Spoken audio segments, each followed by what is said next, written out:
Alright friends, once again a very welcome back to the new video, and in this video I am going to cover vote after 12 science, but that is not it with my way.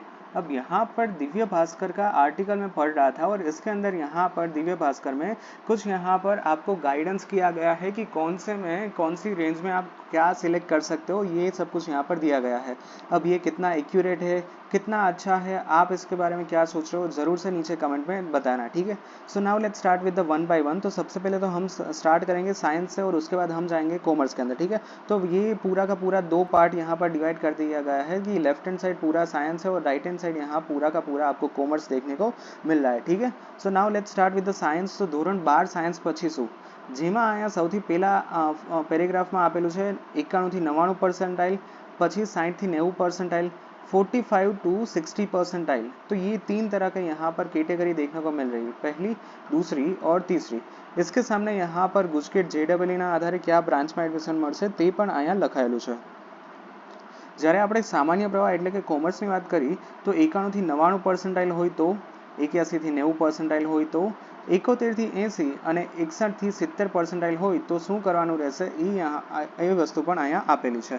ધોરણ 12 પછી 4 વર્ષ 5 વર્ષના આટલા commerce course છે, બરાબર। તો આપણે બધું જ એક પછી એક કવર કરવાના છીએ। તો લેટ્સ સ્ટાર્ટ વિથ ધ 91 થી 99 પરસેન્ટાઇલ, ઓકે। તો એ ગ્રુપના એન્જિનિયરિંગમાં પ્રીમિયમ બ્રાન્ચમાં એડમિશન મળી શકે છે, અને જો બી ગ્રુપ હોય તો પેરામેડિકલ ફિઝિયોથેરાપીમાં એડમિશન મળી શકે છે। MBBS, BDS, BSMS અને BHMSમાં નીટના સ્કોરના આધારે એડમિશન મળશે। તો સૌથી પહેલી વસ્તુ તો 91 થી 99 પરસેન્ટાઇલમાં પ્રીમિયમ બ્રાન્ચમાં એડમિશન મળી શકશે અને બી બ્રાન્ચમાં यहाँ पर પેરામેડિકલમાં એડમિશન મળી શકશે। 91 થી 90 પરસેન્ટાઇલ હોય તો એન્જિનિયરિંગ, ફાર્મસી, BSCમાં 5 વર્ષના integrated course BE plus MBA, BCAમાં એડમિશન મળી શકશે, અને બી ગ્રુપ હોય તો ફિઝિયોથેરાપી, નર્સિંગમાં એડમિશન કરી શકો છો। 45 થી 60 પરસેન્ટાઇલ હોય તો એ ગ્રુપમાં મિકેનિકલ, સિવિલ, ઇલેક્ટ્રિકલ જેવી એન્જિનિયરિંગ બ્રાન્ચમાં એડમિશન મળી શકશે, BSCમાં એડમિશન મળી શકશે, અને જો બી ગ્રુપ હોય તો BSc નર્સિંગમાં પણ એડમિશન મળી શકશે। જો 50% આવ્યા હોય તો પણ MBBS, ડેન્ટલ, BDS, આયુર્વેદ, હોમિયોપેથીમાં 128 કોર્સનો વિકલ્પ ધોરણ 12 સાયન્સ પછી અવેલેબલ છે। ગુજકેટ નીટ JEEના આધારે કઈ બ્રાન્ચમાં એડમિશન મળશે, તો ધોરણ 12ના રિઝલ્ટના આધારે નર્સિંગ, BTP, બાયોટેકનોલોજી, DSPમાં એડમિશન મળી શકશે। ધોરણ 12 પ્લસ ગુજકેટની વાત કરી તો વેટરનરી, એગ્રીકલ્ચર, એન્જિનિયરિંગ અને ફાર્મસી। 12 પ્લસ નીટની વાત કરી તો MBBS, BDS, BAMS, BHMS અને નેચરોપેથી। 12 પ્લસ JEEની વાત કરી તો NIT, IIT, IIIT, VIT, BITS Pilani જેવી અગ્રણી ઇન્સ્ટિટ્યૂટમાં એડમિશન મળવાના ચાન્સીસ છે। હવે અહીંયા વાત કરી થોડીક MBBSની। તો MBBSની કુલ આપણી પાસે બેઠક છે ગુજરાતમાં 6858, ડેન્ટલની બેઠકો છે 1255 સીટ। ગુજરાતમાં કુલ MBBSની 39 કોલેજની કુલ 6858 બેઠકો, જેમાં સરકારી 1408, બાકીની 81 બેઠકો 16ની સેલ્ફ ફાઇનાન્સ કોલેજની 3350 બેઠકો છે।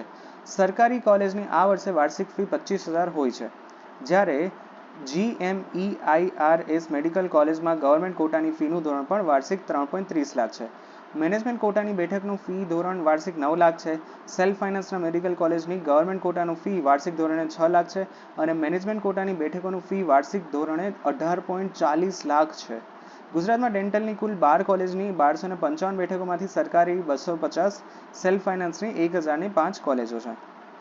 સરકારી કોલેજની વાર્ષિક ફી 20,000, સેલ્ફ ફાઇનાન્સમાં ડેન્ટલ માટે ગવર્મેન્ટ કોટાનું વાર્ષિક ધોરણ 2 લાખ અને મેનેજમેન્ટ કોટાનું 4 થી 8 લાખ રૂપિયા ફીસ છે। ગુજરાતમાં કુલ આયુર્વેદની 38 કોલેજમાં ઓલમોસ્ટ 3,000 જેટલી બેઠકો અહીંયા મળી શકે છે। હવે ફટાફટ નજર મારી લઈ કોમર્સ કોર્સમાં। તો 91 થી 99માં મેનેજમેન્ટ ફિલ્ડમાં રસ હોય તો પ્રીમિયમ ઇન્સ્ટિટ્યૂટમાં BBA MBA કરી શકો છો।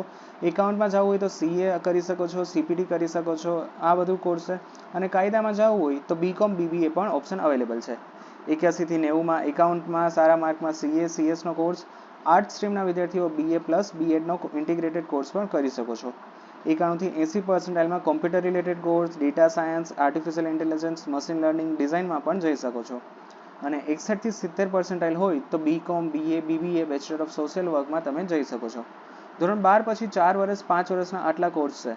તો હવે લાસ્ટમાં આપણે વાત કરી લઈએ કે કેટલા કોર્સ આપણી પાસે અવેલેબલ છે।